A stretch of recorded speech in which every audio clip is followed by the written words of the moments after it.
Good evening friends, मेरा नाम है डॉक्टर ताहिर। मैं एक psychiatrist, de addiction expert, counsellor और सेक्सोलॉजिस्ट हूँ। दिल्ली में कार्यरत हूँ।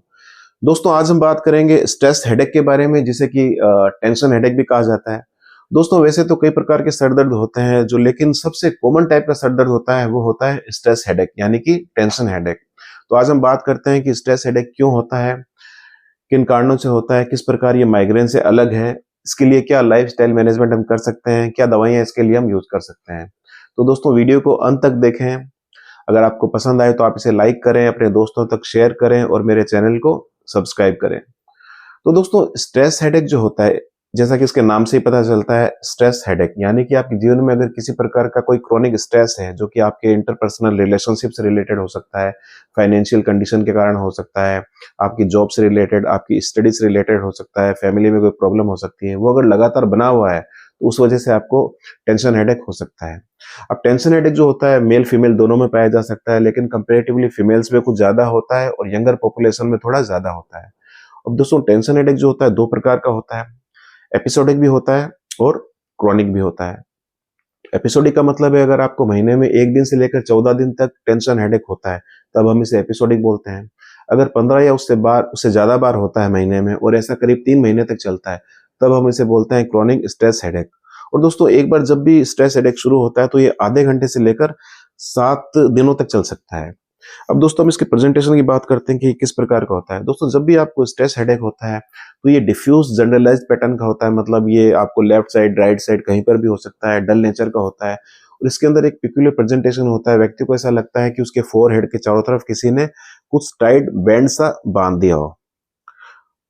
एक प्रेशर हेडेक उसे महसूस होता है। तो दोस्तों, इसी कड़ी में अब बात करते हैं कि इसे हम किस प्रकार से हम पता कर सकते हैं कि हमें जो होने वाला सर दर्द है वो माइग्रेन है या स्ट्रेस हेडेक है।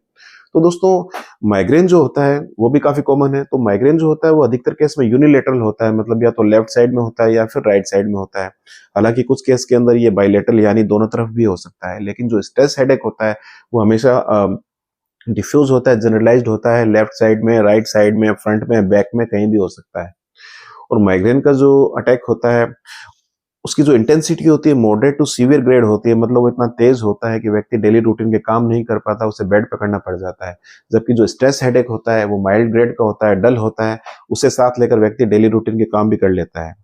अब दोस्तों, माइग्रेन के अंदर कुछ एसोसिएटेड फीचर्स जुड़े होते हैं, जैसे कि नोजिया वोमिटिंग काफी होता है, और साथ में फोटोफोबिया, फोनोफोबिया होता है। मतलब ऐसा व्यक्ति जिसे माइग्रेन हो, जब भी तेज धूप में जाता है, तेज साउंड में जाता है, तो उसका जो माइग्रेन का दर्द है प्रेसिपिटेट हो जाता है, बढ़ जाता है। और जबकि जो स्ट्रेस हेडेक है, इसके अंदर इस प्रकार का कोई प्रेजेंटेशन नहीं होता, इस प्रकार के कोई फीचर्स नहीं पाए जाते। कभी कभार इसमें नोजिया वोमिटिंग हो सकती है, बल्कि इसके अंदर हमारी जो नेक की जो मसल्स हैं, गर्दन की मसल्स हैं, वो जकड़ जाती है, कॉन्स्ट्रिक्टेड हो जाती है, बॉडी एक हो सकता है, माइल्जिया हो सकता है। और दोस्तों, माइग्रेन के अंदर एक स्पेसिफिक सिम्टम्स पाया जाता है जिन्हें हम बोलते हैं ओरा सिम्टम्स, जो कि माइग्रेन की एक चेतावनी होती है, यानी एक संकेत। जब भी माइग्रेन आने वाला होता है तो उससे 1 घंटे पहले व्यक्ति को कुछ ऐसे सिम्टम्स आते हैं, जैसे कि उसे आंखों की सामने जिग जैग लाइन्स दिखती है, लाइट के फ्लैशेस दिखती हैं, तो उसका मतलब होता है कि उसे माइग्रेन आने वाला है। तो ये पर्टिकुलर सिम्टम माइग्रेन में ही पाया जाता है। तो इस प्रकार के कोई सिम्टम्स आपके टेंशन हेडेक में नहीं पाए जाते हैं। और दोस्तों, माइग्रेन का जो दर्द है वो पोस्चर से रिलेटेड होता है। मतलब अगर आप बैठते हैं, चलते हैं, उठते हैं, झुकते हैं, तो माइग्रेन बढ़ता है। जबकि जो स्ट्रेस हेडेक होता है ये पोस्चर से इतना रिलेटेड नहीं होता। तो दोस्तों, ये तो था इन दोनों के अंदर हम डिफरेंस किस प्रकार से करें। अब हम जानते हैं कि कारण क्या क्या हो सकते हैं स्ट्रेस हेडेक के। तो दोस्तों, जैसा कि मैंने बताया, सबसे मोस्ट कॉमन जो रीजन होता है वो होता है क्रॉनिक स्ट्रेस। अगर किसी भी प्रकार का स्ट्रेस आपके जीवन में बना हुआ है, तब आपको टेंशन हेडेक होता है। दूसरा, अगर आपको कोई अंडरलाइंग मानसिक विकार है, जैसे कि आपको एंजाइटी, डिप्रेशन है, उसका ट्रीटमेंट चल रहा है, तब आपको स्ट्रेस हेडेक रह सकता है। इसके अलावा आपकी नींद अगर पूरी नहीं होती है, आप रोज 7 से 9 घंटे डीप और साउंड स्लीप नहीं सो पाते, तब आपको हो सकता है। इसके अलावा अगर आपका हाइड्रेशन मेंटेन नहीं है, मतलब आप पानी, जूस पूरा नहीं पीते, उस वजह से आपको स्ट्रेस हेडेक हो सकता है। इसके अलावा अगर आप फिजिकल एक्टिविटी बिल्कुल भी नहीं करते हैं, आप सेडेंटरी लाइफ जीते हैं, मतलब आप बहुत ज्यादा घर में रहना पसंद करते हैं, बाहर आउटडोर एक्टिविटीज नहीं करते हैं, फिजिकल एक्टिविटी नहीं करते, तब भी उस केस में आपको माइग्रेन का जो स्ट्रेस हेडेक आ सकता है। अब दोस्तों, मान लीजिए कोई फीमेल है, वो मेंस्ट्रुएशन पीरियड के अंदर चल रही है, तो उसे भी ये स्ट्रेस हेडेक हो सकता है। अगर कोई फीमेल ओरल कॉन्ट्रासेप्टिव पिल्स ले रही है, तो उसे भी ये स्ट्रेस हेडेक हो सकता है। इसके अलावा अगर आप किसी नशे के अंदर इन्वॉल्व हैं, जैसे कि आप बहुत ज़्यादा कॉफ़ी पीते हैं, तब भी आपको स्ट्रेस हेडेक हो सकता है। अगर आपने कॉफ़ी पीना अचानक से छोड़ दिया है, तो कैफ़ीन विथड्रॉल की वजह से भी हो सकता है। अगर आप किसी नशीले पदार्थ जैसे कि आप स्मोकिंग करते हैं, अल्कोहल लेते हैं, तब भी आपको स्ट्रेस हेडेक हो सकता है। तो इस प्रकार इसके कई सारे कारण हो सकते हैं। मान लीजिए आपको कोल्ड हो गया है या फिर आपको साइनस का इन्फेक्शन हो गया है, तो उसकी वजह से भी आपको स्ट्रेस हेडेक हो सकता है। या फिर आपकी आँखों की जो आई साइट है कम हो चुकी है, तो उसकी वजह से भी आपको सर दर्द हो सकता है। तो दोस्तों इस प्रकार से कई सारे कारण होते हैं जो कि आपके स्ट्रेस हेडेक को प्रेसिपिटेट कर सकते हैं। अब हम जानते हैं, मान लीजिए आपका डायग्नोसिस बन चुका है कि आपको स्ट्रेस हेडेक है, तो किस प्रकार से हम इसे दूर कर सकते हैं? लाइफस्टाइल मैनेजमेंट के थ्रू और ट्रीटमेंट के थ्रू। अब मान लीजिए दोस्तों आपको स्ट्रेस हेडेक है, तो सबसे पहला स्टेप जो आपको करना होता है वो होता है लाइफस्टाइल मैनेजमेंट। मतलब आपको आपकी लाइफस्टाइल के अंदर कुछ मॉडिफिकेशन करने होते हैं। जैसे कि सबसे पहले आपको, अगर आप क्रोनिक स्ट्रेस के अंदर हो, तो आपको स्ट्रेस मैनेजमेंट की जो कोपिंग स्ट्रेटेजी होती है उन्हें सीखना होता है। उसके लिए आप किसी साइकोलॉजिस्ट से मिलें। आप अपनी नींद पूरी लें, रोज 7 से 9 घंटे की नींद लें। आप नशीले पदार्थों से बहुत ज़्यादा कॉफ़ी, चाय ना लें, स्मोकिंग, अल्कोहल ना करें। आप रोज़ फिजिकल एक्टिविटीज़ करें, सप्ताह में कम से कम 5 दिन करें। रोज़ 40 minute mild to moderate physical activities करें, चाहे आप स्विमिंग करें, एरोबिक्स करें, जॉगिंग करें, ब्रिस्क वॉक करें, जिम जाएँ, ऐसी कोई ना कोई एक्टिविटीज़ करें। आप रोज़ एक्सरसाइज का एक रूल बना लें, क्योंकि इससे क्या होता है, हमारे दिमाग के अंदर जो हैप्पीनेस हार्मोन है, सेरोटोनिन, डोपामिन, इनका लेवल बढ़ जाता है, एंडोर्फिन का लेवल बढ़ जाता है और हमारे हेडेक के अंदर हमें थोड़ा-सा आराम मिलता है। इसके अलावा आप रोज़ प्राणायाम, मेडिटेशन करें, क्योंकि दोस्तों उससे क्या होता है कि आपका जो पैरासिम्पैथेटिक सिस्टम है वो एक्टिवेट हो जाता है और पैरासिम्पैथेटिक सिस्टम जब भी बॉडी का एक्टिवेट होता है तो हम रिलैक्स हो जाते हैं, हमारा जो टेंशन हेडेक है वो दूर हो जाता है। इसके अलावा दोस्तों आप किसी मील को स्किप ना करें, टाइम पर खाना खाएँ, ब्रेकफास्ट, लंच टाइम पर लें और डिनर भी टाइम पर लें और हल्का डिनर लें।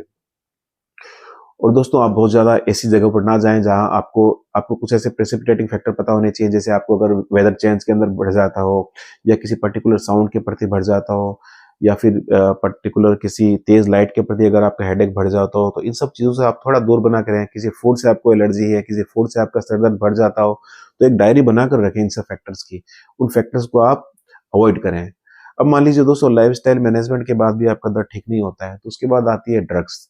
अगर आपको कभी-कभार दर्द होता है, जैसे कि आपको मान लीजिए एपिसोडिक दर्द होता है, जैसे कि आपको महीने में 1 बार से लेकर 14 बार दर्द होता है कभी-कभार, तो आप उस केस के अंदर आप मेडिसिन ले सकते हैं, जैसे कि आप पैरासिटामोल ले सकते हैं, आइबुप्रोफेन ले सकते हैं। लेकिन मान लीजिए अगर आपको क्रोनिक स्ट्रेस बना हुआ है या फिर आप एंग्जायटी, डिप्रेशन के अंदर जी रहे हैं, तो उस केस में आपको एंटी एंग्जायटी ड्रग्स लेनी होती है, एंटी डिप्रेशन ड्रग्स लेनी होती है, जो कि करीब आपको 6 से 9 महीने तक लेनी होती है। और अगर आपको स्लीप की डिस्टर्बेंस भी है साथ में, तो आप बेंजोडाइज़ेपिन ड्रग्स ले सकते हैं, जैसे कि क्लोनाज़ेपाम, एटिज़ोलाम, जो कि शॉर्ट टर्म बेसिस पर हमें देनी होती है। अब दोस्तों इन ड्रग्स के अलावा आपको कुछ ऐसी टेक्निक्स भी हैं, जैसे कि आप रिलैक्सेशन टेक्निक्स को यूज़ कर सकते हैं, जिसके अंदर आती है deep breathing exercise, progressive muscular relaxation techniques. इनको अगर आप डेली बेसिस पर करते हैं, तो आपको इससे भी काफ़ी आराम मिलता है। आपका सर दर्द, आपका जो टेंशन, हेडेक है, दूर हो सकता है। तो दोस्तों हेडेक का जो मेन ट्रीटमेंट है, सबसे पहला स्टेप है आपका लाइफस्टाइल मैनेजमेंट। आप अपनी लाइफस्टाइल में चेंजेस करें। उसके बाद आप ड्रग्स को एसओएस बेसिस पर लें, यानी कभी-कभार लें अगर आपका दर्द एपिसोडिक है। लेकिन अगर आपका क्रोनिक हेडेक है, तो उस केस में आपको कुछ महीने तक दवाइयाँ लेनी होती हैं। सिंपल जो एनाल्जेसिक होती हैं, एंटी एंजाइटी ड्रग्स होती हैं, एंटी डिप्रेशन ड्रग्स होती हैं, वो आपको लेनी होती हैं। इसके अलावा आप अपनी लाइफ़स्टाइल में जो मैंने चेंजेस बताए आप उन्हें करें, तो आपको सर दर्द है उस पे आप जल्दी काबू पा सकते हैं। तो दोस्तों ये जो वीडियो था स्ट्रेस हेडेक के बारे में था कि आखिर स्ट्रेस हेडेक होता क्या है? किस प्रकार से माइग्रेन से अलग है? किन कारणों से होता है?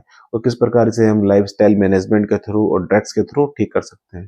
तो दोस्तों उम्मीद करता हूँ ये वीडियो आपको पसंद आया होगा। आप इसे अपने दोस्तों और रिश्तेदारों तक शेयर करें और मेरे चैनल को सब्सक्राइब करें। तो दोस्तों जल्दी मिलते हैं एक नई वीडियो के साथ, तब तक के लिए नमस्कार।